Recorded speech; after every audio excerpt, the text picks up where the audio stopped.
May us and Margaret, this happens to us in our life. I'm just being real because it happens. I work and you work too. But Allah subhanahu wa ta'ala, he's saying what? He's swearing by this early morning. He's swearing by this early morning. That's why he says prayer is better than sleep. He says this prayer right here is when you can get in it. And why is Fajr so great? Because we've seen this surah, تنازل الملائكة والروح فيها بإذن ربهم من كل أمر سلام هي حتى مطلع الفجر. Maghrib al-Fajr. This Fajr right here, this is when Rasulullah sallallahu alayhi wa sallam got killed. If he could get something that powerful at that time, what can we get if we really ask Allah during that time before Fajr? If we stay on our Fajr, if we stay on our deen. The jurists, they say this one Fajr, they also say that there are many tafsirs and many words and many sayings about Fajr. And they say, well, who are Ali or Ibn Zubayr or Ibn Abbas, and these are different jurists. Or Fajr al-Awwal Yawm al-Muharram. Or they said Allah is swearing by the Fajr of the first day of Muharram, which is the end of this month. We have to get it real, like right now. Do y'all realize this is the last month in the year? Do people know that Dhul Hijjah is the last month? Muharram is the start? But you know what's, it's just dunya and us living in America, but do you forget New Year's? You never forget it. Some people go get it in. On New Year's Eve. But we're forgetting about the Eve. And the new year for us is Muharram. And we're forgetting that Allah subhanahu wa ta'ala made this calendar so blessed that he gave us 4 holy months and then he gave us 3 consecutive ones at the end. Why? Why did he give us the past month? Why did he give us the Hijjah and give us this Hajj? And then the next year it'll be Muharram. And the jurists, they say that this word Fajr, and this is, they're speaking of the first day of Muharram. And the reason why they say that, and it's beautiful how they say that, they say, Minhu to Fajr Sanna, because that first Fajr is like the dawn of the whole year. The last day of that year is like the Maghrib of the year. So that first day of the year, they'll do us, that's supposed to be mad, because we know the 10th of it is Yom Ashura. So Muharram, don't let it get by. Don't let this Dhul Hijjah get by.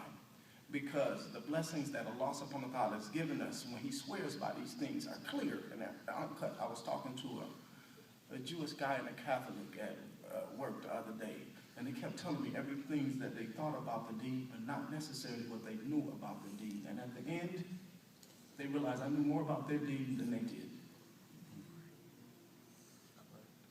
And the reality is that, look at this time, look at our times right now. Ya Allah, Ya Allah, my brothers and sisters. We need each other even more now. It's so bad now that the kuffar are spreading Islam. Do you think these wars and these things and these questions came about? It's Allah subhanahu wa ta'ala has made it that the kuffar are promoting this, promoting our deen. So we should follow it and promote it ourselves. Let's not even think about the wars that are going on in the Middle East. Because they're cousins fighting. That ain't got nothing to do with me and the deen. You have to deal with our fight right here. We fighting with ourselves for the sake of Allah and Prophet Muhammad sallallahu alayhi wa sallam. And people dying in Syria right now.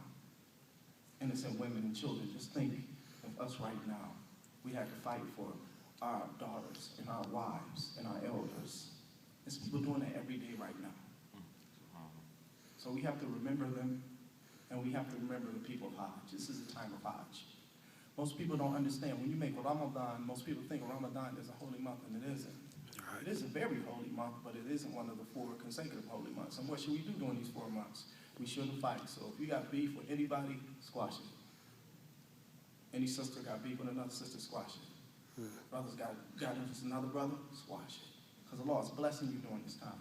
And the best time we do it is on Eid. On Eid, I always reiterate to people, go, Eid Mubarak, and you say Eid Kareem. This is just like you saying happy holidays. But on Eid, it's better to say, as Rasulullah sallallahu alaihi wasallam, Sahabas did, brother or sister, if I've offended you in any way, then please forgive me. And I ask that Allah subhanahu wa ta'ala will forgive us both. Then that person should reply, this is more of a blessing. If you say Eid Mubarak, it's a good word, it's a good blessing, but what do you really get from it? Eid Mubarak is not equivalent to Assalamu alaikum. But asking forgiveness from your brother or sister, there's no equivalent for it. Yeah, just like on one view they say, I'm going to feel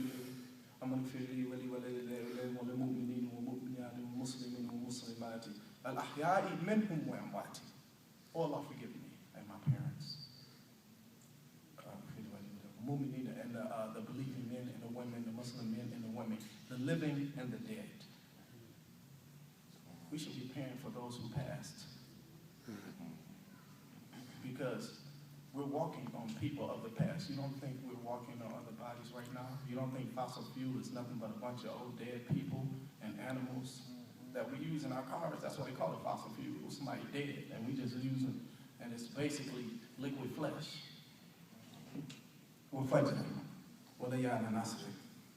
Now, the fuqaha, when they speak of this in this dawn of the month, all they say, the al-fajr al-yawm al-nahr li'anhu fihi i'tad al-nas kal-hajj wa fihi qurbat. Or they say this word fajr is referring to the date in which they slaughtered. If you have never slaughtered before, then do. There's a reason for it. If you can, in groups and communities that do and distribute it. I always tell people, even if you're a vegetarian, you should eat a slither of meat on it. If you don't, you're not following the Sunnah of Rasulullah. Because vegetarianism wasn't a part of Islam. So I even tell people have refuted me about it and everything, but I was going into a vegetarian diet at first, and I realized it's not meat that I'm eating, it's what type of meat that I'm eating. It's like, it's not what you think, it's what kind of thoughts do you have. It's not prayer that you're making. What kind of prayer are you making? Some people, it is reiterated about their prayers, they don't even leave the top of their heads before the angels, they cast them down on them as curses. We seek refuge from that. We seek refuge from a prayer that is not answered or a mind that wanders. Ali ibn Abi Talib said, if you truly want to know where your heart is, you should see where your mind goes when it wanders. Where does your mind go when you make salah? Where does the mind go when you're trying to read Quran? Where does your mind go when you really by yourself? That's where you know who you are. We seek refuge from that. Ameen. Allah subhanahu wa ta'ala, He showed us here. And then they also say, "Oh, Fajr al-Hijr li'annahu khamlihi layal asr," or the Fajr, or the blessings, and going from Fajr wa layal al-ashr. Now they say these are the 10 nights, but these layal al-ashr, some of the fuqaha, they said these are layal al-ashr. They're referring to these first days in Dhul Hijr. I was looking at it, and I was looking through some tafsir books, and Rasulullah sallallahu alaihi wasallam, this is quoted in a clear hadith, sallallahu alaihi wasallam, he said, "La min ayyamin amal as-salihu ahabbu ila Allah fihinna min hadhihi ayyam. Wa la jihad fi sabilillah ila rajulin kharaja bi nafsihi wa malihi thumma lam yadra' min dhalika bi shay'in." Rasulullah sallallahu alaihi wasallam said, there are no 10 days of 10 nights better than these 10 we in right now. That's right. These 10 we in right now, we really should be getting it in. There's nothing better. He said, he said, in these days. And so the people, you got to realize, the Muslims, they were getting it in. They were fighting a lot. And they said, well, jihad, even if you don't fight jihad in the path of Allah. And Rasulullah sallallahu alayhi wa sallam quoted this here. He said, إِلَا رَجُلٌ خَرَجَ بِنَفْسِهِ وَمَالُهُ ثُمَّ لَمْ يَرْجَعْ مِنْ ذَلِكَ بِشَيْءٍ. Except for a man who is going out, put work with everything, put his money in, got his armor, he went out to scrap, and he was ready to die, but he came back with nothing. That's what these days are equivalent to. And if you came back with nothing, the Arabs, if you don't understand their culture, when they went to war, they brought their women, their children, their food, their money. It was really like, it was real OG status, because it was like, if I lose, you take what I got. That's what the Muslims did. What do you think the booty of war was? Take what I got. But just think, he went with all of that, and he struggled so much that he had nothing when he came back. That's what these 10 days are equivalent to. Rasulullah sallallahu alayhi wa sallam. And we have to realize, I don't want to lessen us because really every day we fight jihad just by living in America. And sometimes we come back with nothing.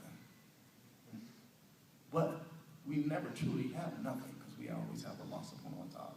And that's what Rasulullah was trying to say. If you have Allah, then you have everything, even though you think you have nothing. So Allah subhanahu wa ta'ala, when he goes on to say, and he speaks of the Mufassir, there was also another hadith that was quoted that I wanted to read, that Rasulullah here it is right here. أحب الله من عزة الحج كل يوم صام فيه يساوي صوم سنة.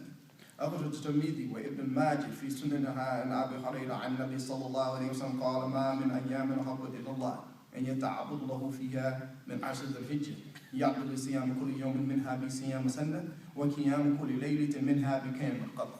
Rasulullah sallallahu alaihi wasallam said there's nothing better than these 10 days. But he said to fast on one of these days during this month was like the fast of a year. And he said every night is the blessing of Laylatul Qadr. So get as many fasts as you can in, especially this ninth day. Because Arafat, which is the ninth, which is Thursday, if you fast, is equivalent to 2 years.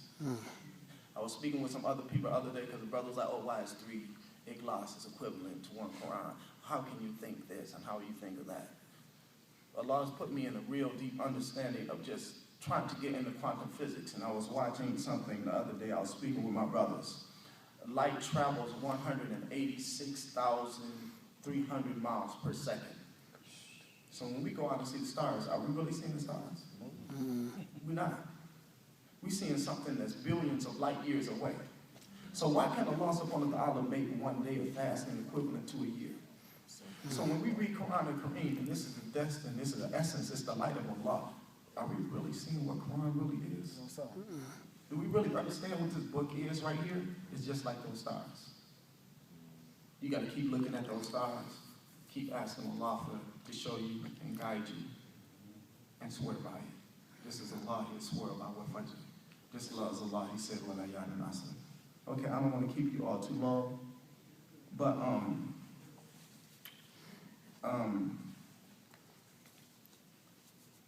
I just love Allah and the Prophet. I could talk about them all day and all night.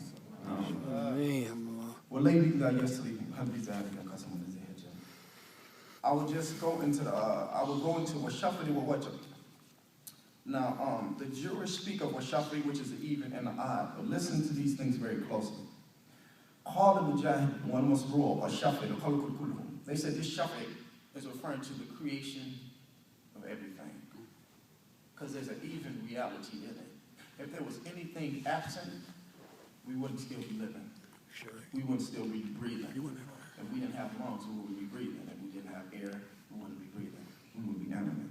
Allah subhanahu wa ta'ala, He went to call it ta'ala. وَمِن كُلِّ شَيْءٍ خَلَقْنَا زَوْجَيْنِ. And Allah subhanahu wa ta'ala says in Quran, and for all of His creation, He's created a mate. Listen to these mates. The mate for iman is kufr. The mate for belief is non-belief. وَالْهَادِ وَالدَّلَالَةِ, guidance and being led astray. أَسَعَادَ وَشَكَاوَةِ, to help someone or to hinder someone. وَاللَّيْلِ وَالنَّهَارِ, the night